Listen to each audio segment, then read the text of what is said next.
My mom texted me, "Don't come to the wedding, you and your kids just make things awkward." No warning, no phone call, just that sentence, cold and final, lighting up my screen while I stood in the pharmacy line with a $140 prescription in my hand. My sister reacted with a laughing emoji. I stared at it for a second, then typed back, "Then you won't need my card for the venue."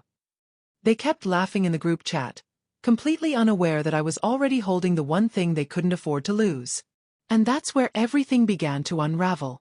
When people hear stories like mine, they always ask the same question. How could your own family treat you like that? The truth is, it didn't happen overnight. My mother, Angela, had a gift for turning guilt into currency, and I was her most reliable bank. Ever since I was 16, she'd call it helping out, but somehow that help always came with an invoice attached. When my sisters Jenna and Megan were in college, I co-signed their student loans because Mom said, "You've got the steady job." When our stepdad Rick lost work for a few months, I covered utilities, groceries, even Mom's hair appointments because she swore she'd pay me back when things got better. They never did. I guess I learned early that in our family, love was measured in payments. Still, I kept giving because I thought that's what daughters do. I'm 35 now, a single mom of two, working as an accountant at a pharmaceutical company. My days blur between spreadsheets, school runs, and the quiet kind of exhaustion you only understand if you've ever had to hold everything together by yourself. And even then, I made time for them. 4 months, I'd been helping Jenna plan her dream wedding. Every invoice, every call, every deposit, my name was on it. She wanted a lakeside venue with a glass reception hall, the kind of place that looked perfect on Instagram but cost more than most people's cars. I told myself it was fine, that she deserved it. I just didn't realize I was funding my own humiliation. Looking back, there were signs, tiny moments that should have warned me. The way Mom's tone changed whenever I asked about sharing costs, the way Jenna brushed off my questions like I was just a worker on her payroll. "You're so good with money," she'd laugh. "You can handle it." And I did. $3,000 for the deposit, $1 and $200 for catering consultations, $600 for floral samples, all charged to my credit card. I told myself it was temporary, that they'd pay their share once things settled. They never did. Still, I stayed involved. I showed up to fittings, scrolled through fabric swatches, even took the venue tour while Jenna said she was too stressed to go. Mom kept reminding me family sticks together, and I believed her right up until that text. Maybe that's why it cut so deep. It wasn't just about a wedding. It was about realizing I was only valued as long as my card worked. Standing in that pharmacy line, I wasn't thinking about revenge or money. I was thinking about all the times I begged to be seen as a daughter, not a resource.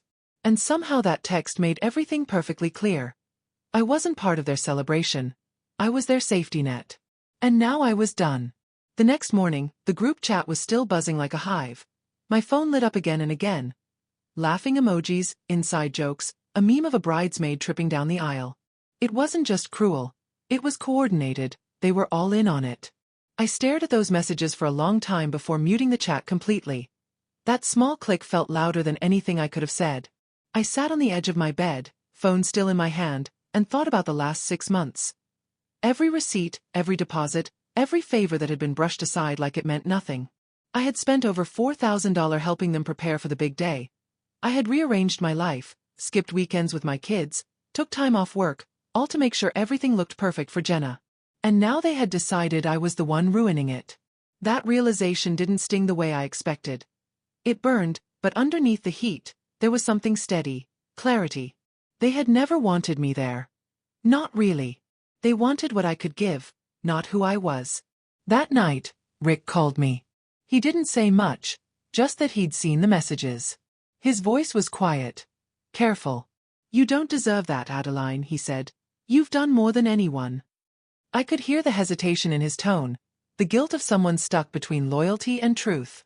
I told him not to worry, that I was fine. He didn't believe me, but he let it go.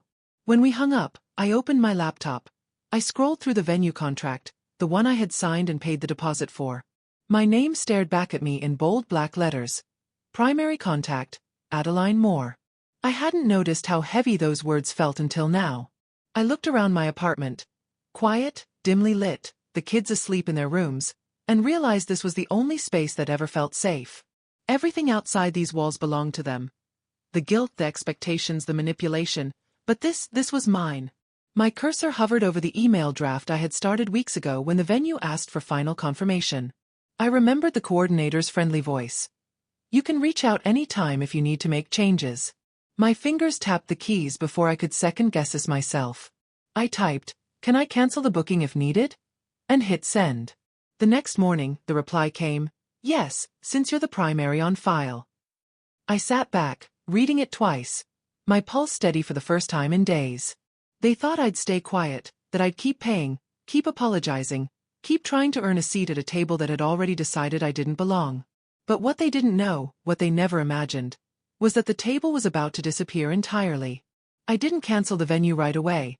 I waited 2 days, long enough for them to keep laughing, long enough for the silence to grow sharp.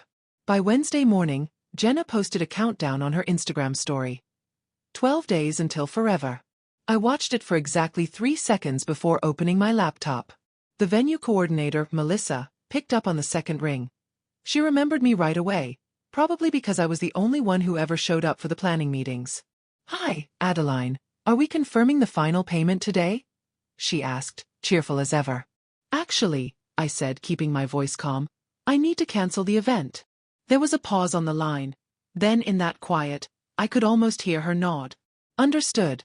Since the contract's under your name, I'll process the cancellation right now." Just like that, months of planning vanished with a single click. But instead of guilt, I felt stillness, the kind that follows a storm, when the air feels heavy but clean.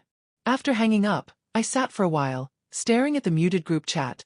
They were still posting memes about the drama queen ruining the mood. I almost smiled, because in a few hours, they'd realize what real drama looked like. That afternoon, I made a second call, to Carla and Denise, my 2 oldest friends from college. They'd eloped during the pandemic and never got to celebrate properly. When I told them the date and the venue were suddenly free, they thought I was joking. "No joke," I said. "It's yours if you want it, my treat." There was silence, then soft crying through the line. They didn't know it, but they were saving me too. Giving that day a new purpose meant I didn't have to carry its ugliness anymore. By evening, the group chat had gone quiet. I knew why. The payment must have bounced, and the venue had probably sent the cancellation notice. I imagined the panic spreading like wildfire. Jenna refreshing her email, Mom pacing the living room, Megan typing in all caps. I poured myself a glass of water, leaned against the counter, and waited, not out of cruelty, but curiosity. How long would it take before they realized the only person who ever kept things together was gone? They had turned my kindness into a joke. Now they were about to learn what happens when the punchline walks away. The fallout started faster than I expected. By Thursday morning, my phone was vibrating non-stop. Jenna, Mom, and Megan, all calling, all leaving the same frantic messages. "Why did the venue say the booking's gone?" "Adeline, call me back right now. What did you do?" I didn't answer. I wanted them to feel that silence. For once, they could sit in the confusion they'd built for me all these years. By noon, Rick called. His tone was low but steady. "They're losing it," he said. "Jenna's crying, your mom's yelling, and Megan's trying to find someone to blame." I told them this would happen. He paused. "I'm sorry, kiddo, you deserved better." I didn't cry, I just said, "Thank you for seeing it." That night, my mother called my house phone, a number she hadn't dialed in years. The ring sounded foreign in my own home. When I answered, she didn't waste time with greetings. "How could you do this to your sister? You sabotaged her wedding." I let her rant, her voice sharp and trembling. When she finally stopped to breathe, I asked quietly, "Was I even invited anymore?" There was silence. Then she tried to backtrack. "You took that message the wrong way. We were joking, you know, Jenna gets stressed, she didn't mean it." I almost laughed. "You all thought it was funny enough to post memes," I said. "Adeline," she said, her voice trembling between anger and guilt, "don't make this worse. Just fix it." I hung up. No yelling, no dramatic exit. Just a clean disconnect. The next morning, I met Rick for coffee downtown. He looked tired, the kind of tired that lives in your eyes. "Your mom's been impossible," he said.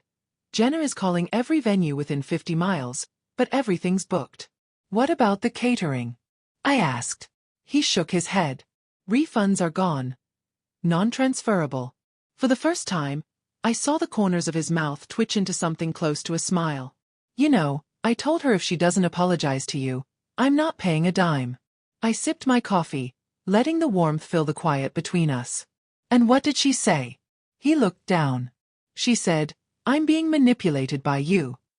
I smiled back. Maybe you're just paying attention. By Sunday, the silence from their end turned eerie. No calls, no updates, not even a single post from Jenna. I thought that was the end of it until Rick texted, they found a new venue, Wednesday evening, cheap banquet hall outside town. He didn't need to say more, I could picture it already. The fluorescent lights, folding chairs, buffet trays, steaming under tin foil. On the day of the wedding, it rained. Not a soft drizzle, but a cold, relentless downpour that turned the parking lot into a puddle. I wasn't there, but I didn't have to be. People sent me photos. A cousin texted, what happened? It looks sad. Jenna didn't tag me in anything, of course, but Megan slipped up, posted a blurry shot of the hall. Beige walls, plastic flowers, cheap sound system. The caption read, Round 2, no drama. The irony almost made me laugh. Later that night, Rick called. You won't believe this, he said. During the bouquet toss, one of Jenna's old friends caught it and shouted that the groom's still been texting her. Whole place went silent. I covered my mouth, not out of shock, but to hide the smile I didn't want him to hear. Your mom blamed me, Rick continued. Said I invited the wrong people. Said this is all my fault. I told her she pushed away the only person who ever kept this family together. He exhaled, long and heavy. I think she finally understood it. Maybe not the words, but the silence after. When the call ended, I sat on my couch for a long time, listening to the quiet hum of the refrigerator, the faint breathing of my kids asleep down the hall. I expected to feel vindicated, maybe triumphant, but instead I felt calm, like something heavy had finally slid off my chest. The next morning, Jenna texted me for the first time since the chaos began. You must feel proud of yourself, everyone's talking about how cold you are. I stared at the message, thumb hovering over the screen. For a moment, I considered replying, explaining, defending myself, but what would be the point? She didn't want the truth. She wanted a reaction. So I put the phone face down and let it buzz against the table until it stopped. A few days later, Rick texted again, 2 words. I'm leaving. I called him immediately. You mean? Yeah, he said, I told your mom I'm done. I can't live in a house where decency is treated like betrayal. His voice softened. I added your name to my insurance. By the way, you're the only one who ever treated me like family. My throat tightened but no tears came. I just whispered, thank you. That night, I walked out to the balcony. The rain had stopped. The air smelled clean like everything had been washed new. I thought about the text that started it all. My mom's cold words, the emojis, the laughter. They thought I was being petty when I pulled away, but they never understood it wasn't revenge. It was release.